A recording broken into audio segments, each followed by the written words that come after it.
Jamie Vardy. I hate this guy with every ounce of my being. Leicester won, Tottenham won, 2 points thrown away. How did we not win that fucking game? I will never know.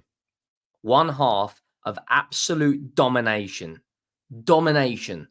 We were spraying it around like Prime Banksy, playing it out from the back, attacking runs, lovely transitional moves. We looked brilliant that first half. Absolutely brilliant. And then just complete capitulation once again from this football club. If you're new to the channel, please do go down, hit that subscribe button. We are less than 25 subscribers of 20,000. And if you're enjoying this content, make sure you go down and drop a like. I'm not going to lie. I am pretty annoyed. And I don't want this to sound like a rant, but we did just bottle that. I don't care how anyone wants to sugarcoat that. We did just bottle that. A 37-year-old Jamie Vardy as your number 9, and he still bags against us.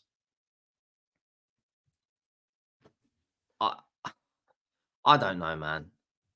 When you look at the match stats, obviously stats only tell one part of the game, but in terms of our lineup, I was pretty happy with it.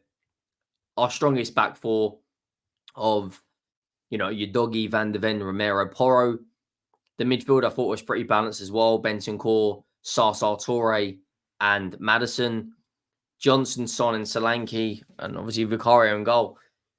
I thought Solanke, I know he didn't get on the score sheet today, but I thought he was actually really good.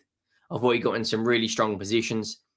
And you can see what Ange wants to do with the low cross, because Solanke is so dangerous in and around that 6-yard box. He will score a lot of goals this season. And I'm very happy that the fact that he's leading the press, something we didn't really get much of last season, putting teams under the cosh immediately is what Ange is all about, and absolute domination from Tottenham that first half. Should have been 2-0 up in 10 minutes, but in the Premier League, when you don't take your chances, you get punished. And Jamie Vardy, who is 37 years of age, who won the league title with Leicester like 9 years ago, winds back the ears and bags against us. We had a corner come in from a dangerous area from Maddison, and it's cleared off the line. And I was actually relatively confident about Tottenham would go on and score. I even said on the terrace tonight we'd win that game 4-1. I thought we would be in absolute cruise control. I thought we would win that with absolute ease. And then we had another chance shortly after that. Then, Maddison put in a dangerous free kick, and Brennan Johnson right-footed straight across the 6-yard area. And then before you know it, Maddison tees up Pedro Porro, who becomes the first defender of the Premier League season to score. And I thought Pedro Porro was fantastic tonight. I thought he was absolutely fantastic. And I think he's really starting to, in the last 6 months of last season, really starting to turn the performances up. And he kind of followed that on from last season. Took his goal nicely. It's a lovely little cushioned header into the far corner. We then went pretty close. We had 3 more attempts in that half. Solanke had 2 or 3 shots minimum. When you look at the match stats of the first half, Leicester had 2 shots.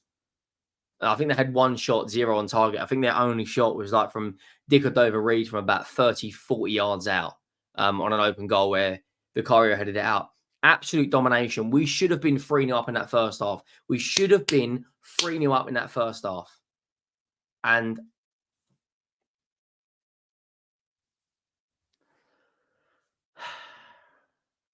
I understand it's the first game of the season in the grand scheme of things. But then half-time, Jamie Vardy bowls out drinking a Red Bull. And that was a sign. That was a sign that, that the manager woke them up. And then 12 minutes later, before that, I think Solanke had 2 opportunities. One of them goes around the defender, hits the shot straight at the goalkeeper, and I'm like, I was desperate for him to score, absolutely desperate, because I hope, not just for Tottenham, but for him, I hope he does really well, because he looks like he looks like, for the system we play, he's going to be the perfect striker. But unless you take your chances, this is the hardest league in the world. Unless you take your chances, you get punished. Um, in terms of Jamie Vardy, the ball goes into the box.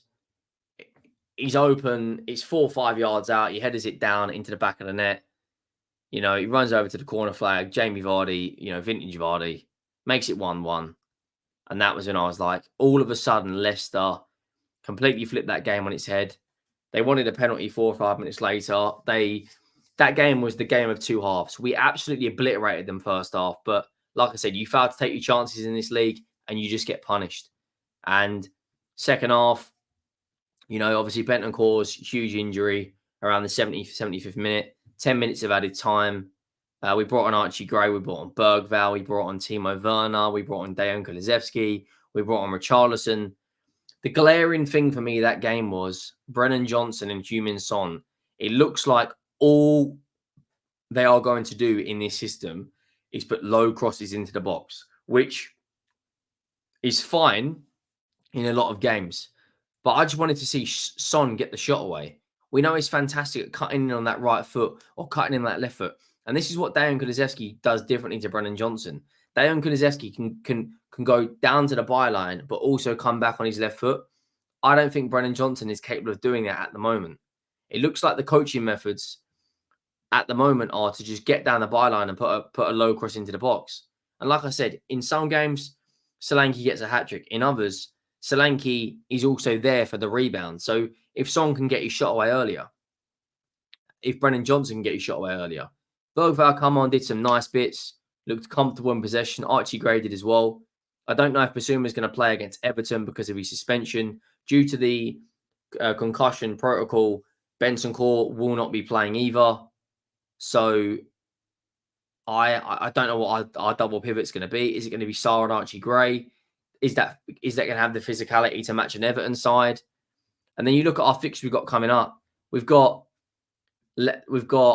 Everton at home, and then after that we've got 3 out of our next 4 are incredibly tough games. After that we've got Newcastle away, which we've conceded 10 goals in the last 2 games. Arsenal and a North London derby, which, let's be honest, I don't even want to talk about that. Brentford at home, you think we'd beat, and Man United away.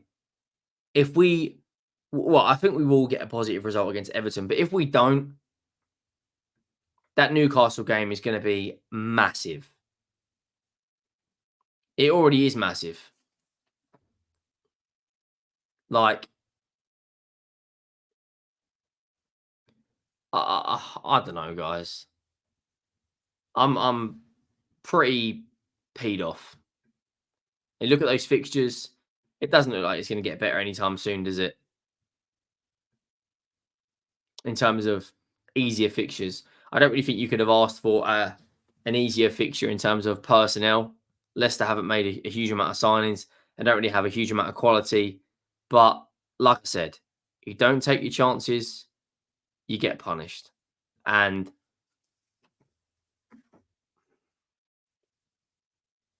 it is what it is. Jamie Vardy had another chance in that second half when it was 1-1. If Vicario doesn't make a wonder save, we lose that game 2-1. It's such fine margins, because in the first half we should have had another. We should have had 3 goals in that first half, and we didn't. So it is what it is. I am annoyed. I'm not going to lie. Let me know your thoughts down below. Make sure you drop a like. The road to 20,000 subscribers is well and truly on. Oh, man. I'm absolutely... Our first game of the season, and we're drawing against Leicester with a 37-year-old Jamie Vardy up front. It's madness. It's absolute madness. Look, I'm out of here. See you all soon. Thank you for watching.